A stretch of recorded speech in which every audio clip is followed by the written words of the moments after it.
নমস্কার বন্ধুরা, Piyali lifestyle with village ফুডে সকলকে স্বাগত জানাচ্ছি। তোমাদের সাথে আজকে আবার নতুন একটা রেসিপি নিয়ে চলে এসেছি। আর আজকে দেখো, এখন আমি বাগানের পরিবেশটা তোমাদের সাথে একটু শেয়ার করছি। বাগানটা দেখতে কিন্তু খুব ভালো লাগছে, তাই ভাবলাম তোমাদের সাথে একটু শেয়ার করি। আর এখানে বন্ধুরা এক ঝাঁক প্রজাপতি উঠতেছিল, আর হঠাৎ বিড়ালটা কোথার থেকে এসে প্রজাপতিকে সব ছত্রভঙ্গ করে দিল। দেখো, প্রজাপতিগুলো কিন্তু দেখতে খুব ভালো লাগছে। তোমরা কতটা বুঝতে পারছো আমি ঠিক বুঝতে পারছি না, কিন্তু আমার কাছে খুব ভালো লাগছে।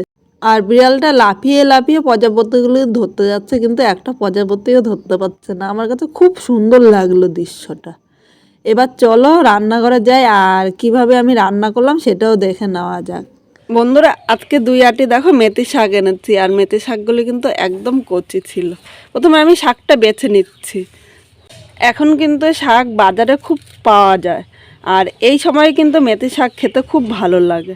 এরকম করে দেখো, শাকগুলো আমি একটা একটা করে বেছে নিচ্ছি, আর শাকের এই গুঁড়াটা আমি ফেলে দিচ্ছি। পুরো শাকটা বেছে তোমাদের সাথে আবার দেখাচ্ছি। বন্ধুরা, এখানে দেখো সব শাকগুলো আমি বেছে নিয়েছি। আর শাকটা বাছার সময় ভালো করে কিন্তু বেছে নেবে, এর মধ্যে নোংরা থাকলে নোংরাটা ফেলে দেবে। এবার শাকগুলো আমি একদম কুচি কুচি করে কেটে নেব। দেখো, আমি বটি দিয়ে কাটছি, তোমরা ইচ্ছা করলে ছুরি দিয়েও কাটতে পারো। এইভাবে একদম সরু সরু করে কেটে নেব। আর এই শাকটা যত সরু করে কেটে নেবে তত কিন্তু খেতে ভালো লাগবে। বন্ধুরা, এই সময় কিন্তু অনেক শাক সবজি পাওয়া যায়, আর আমরা জানি শাক সবজি খাওয়া কিন্তু শরীরের পক্ষে অনেক উপকার। আর তোমরা এইভাবে মেথি শাকটা রান্না করে দেখতে পারো, গরম ভাতে কিন্তু অসাধারণ লাগে খেতে। যারা মেথি শাক পছন্দ করে না তাদের রান্না করে দেবে, তারাও কিন্তু হাত চেটে পুটে খেয়ে নেবে। বন্ধুরা, শাকটা দেখো একদম ঝিরিঝিরি করে কেটে নিয়েছি। এবার শাকটা আমি ধুয়ে নিয়ে আসছি। এবার আমি একটা বাটি নিলাম, আর দেখো একটা বেগুন নিয়েছি। এই শাক কিন্তু শুধু রান্না করলে ভালো লাগবে না, বেগুনটাও আমি কেটে নিচ্ছি। আজকে আমি বেগুন দিয়ে মেথি শাক কীভাবে রান্না করছি সেটাই তোমাদের সাথে দেখাবো। এখানে আমার পুরো বেগুনটা কিন্তু লাগবে না, এই বেগুনের আমি হাফ নিয়ে নিচ্ছি। বন্ধুরা দেখো, এখানে আমি হাফ বেগুন নিয়েছি। এবার বেগুনটা আমি ছোট ছোট করে কেটে নিচ্ছি। আমি যেইভাবে কাটছি সেইভাবেই কিন্তু বেগুনটা কেটে নিও। দেখো, এইভাবে বেগুনটা কেটে নিয়েছি। সব বেগুনগুলো কেটে তোমাদের আবার দেখাচ্ছি। বেগুনটা কেটে নিয়ে আমি ধুয়ে নিয়ে এসেছি একবারে। এবার উনানে কড়াইটা বসিয়ে দিলাম, এতে তেল দিয়ে দিলাম। আর এখানে খুব বেশি তেল দেওয়ার দরকার নেই, এখানে 1 চামচ আমি তেল দিয়েছি। প্রথমে আমি লঙ্কাগুলো ভেজে নিচ্ছি। দেখো, এখানে লঙ্কাটা ভাজা হয়ে গিয়েছে। এবার আমি তুলে এক সাইডে রেখে দিলাম। এবার এর মধ্যে কেটে রাখা বেগুনগুলো দিয়ে দিলাম। এখানে সব বেগুন দিয়ে দিয়েছি। এবার আমি 1 চামচ লবণ দিলাম, অবশ্য লবণটা স্বাদ অনুযায়ী দেবেন। আর 1 চামচ হলুদ দিলাম। লবণ ও হলুদটা নেড়েচেড়ে বেগুনের সাথে ভালো করে মিশিয়ে নিচ্ছি। আর বেগুনটা আমি 5 মিনিট ভেজে নেব লাল করে।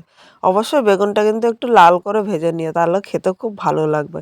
আর এই সময় উনানের আগুনটা অল্প দেবেন, অল্প আগুনে বেগুন ভাজলে বেগুনের কিন্তু তেলটা অনেকটাই কম লাগে। বন্ধুরা, এখানে দেখো বেগুনটা আমি লাল করে ভেজে নিয়েছি, এবার তুলে নিচ্ছি। অল্প তেলে দেখো বেগুনটা ভেজেছি। বেগুনটা ভাজার সময় কিন্তু উনানে আগুনটা খুব অল্প দেবো। আর অল্প আগুনে এভাবে বেগুন ভাজলে কিন্তু খুব অল্প তেলে ভাজা হয়ে যায়। বেগুনগুলো তুলে নিয়েছি। এই কড়াইতে আমি আর 1 চামচ সর্ষের তেল দিয়ে দিলাম। খুব বেশি তেল দেওয়ার প্রয়োজন নেই, কিন্তু তেলটা গরম করে নিয়েছি। এবার এর মধ্যে আমি মেথি শাকগুলো দিয়ে দিলাম। আজকে মেথি শাকটা আমি খুব অল্প তেলে আর খুব সাধারণভাবে রান্না করব। এইভাবে একবার রান্না করে দেখতে পারো। সকালবেলা গরম ভাতের সাথে কিন্তু অসাধারণ লাগে খেতে। আর যারা মেথি শাক পছন্দ করে না তারাও কিন্তু এইভাবে রান্না করে দিলে খুব ভালোবাসবে, কারণ এর মধ্যে তেল মশলা কম থাকে। আর এইভাবে রান্না করে দিলে কিন্তু দারুণ লাগে খেতে। এবার এর মধ্যে আমি 1 চামচ লবণ দিয়ে দিলাম, অবশ্যই লবণটা আপনারা স্বাদ অনুযায়ী দেবেন। আর 1 চামচ হলুদ দিয়ে দিলাম। আর 4টে চেরা কাঁচা লঙ্কা দিয়েছি, তোমরা ঝাল যেরকম খাবে সেই হিসাবে নেবে। একটু ঝাল হলে শাকটা কিন্তু খেতে খুব ভালো লাগবে। এখানে আমার 4টে লঙ্কায় কিন্তু খুব ঝাল হয়, এর জন্য আমি বেশি দিলাম না। তোমরা এর বেশি বা কমও নিতে পারো, তাতে কিন্তু কোনো অসুবিধা নেই। এবার সব কিছু একসাথে নেড়ে চেড়ে মিশিয়ে নিচ্ছি। বন্ধুরা, এখানে শাকটা দেখো সব কিছুর সাথে নেড়ে চেড়ে মিশিয়ে নিয়েছি। এবার এইভাবে উনানের মধ্যে আমি রেখে দেবো। আর এখন কিন্তু খুব বেশি জোরে আগুন দেবো না, আমি মিডিয়াম আগুনে রান্না করে নেব। আর বন্ধুরা, এখানে কিন্তু আমি শাকটা ঢাকা দেবো না, শাকটা একদম কচি, ঢাকা দিলে কিন্তু একদম গলে যাবে। তাই এইভাবেই রেখে দিচ্ছি। এইভাবেই রেখে দিলে দেখো শাক থেকে কতটা জল বেরিয়েছে। এইভাবে আমি 5 মিনিট রান্না করে নিতে, 5 মিনিট পর তোমাদের আবার দেখাচ্ছি। শাকটা 5 মিনিট আমি উনানের মধ্যে এইভাবে রেখে দিয়েছিলাম। দেখো শাকটা কিন্তু অনেকটাই মজে গিয়েছে, আর ঢাকা দিতে হয়নি, ঢাকা দিলে কিন্তু একদম গলে যেত, তখন ভালো লাগতো না খেতে। এবার এর মধ্যে আমি ভেজে রাখা বেগুনটা দিয়ে দিলাম, ওটা নেড়েচেড়ে শাকের সাথে মিশিয়ে নিচ্ছি। আর এই সময় কিন্তু আমি উনানে আগুনটাও মিডিয়াম দেবো, খুব বেশি জোরেও না আবার আস্তেও না, মিডিয়াম আগুনে আমি এই শাকটা রান্না করে নিচ্ছি। এইভাবে রান্না করলে গরম ভাতের সাথে কিন্তু আর কিছু লাগে না, এই শাক দিয়ে খেতে কিন্তু দুর্দান্ত লাগে। বেগুনের সাথে নেড়েচেড়ে শাকটা মিশিয়ে নিয়েছি, আরও আমি 5 মিনিট রান্না করে নেব। অনেকে তো অনেক রকমভাবে রান্না করে, একবার এইভাবে রান্না করে দেখতে পারো, খেতে কিন্তু দুর্দান্ত হয়। আর আমার এই রেসিপিটা যদি তোমাদের ভালো লাগে তাহলে একটা লাইক, শেয়ার ও কমেন্ট করো।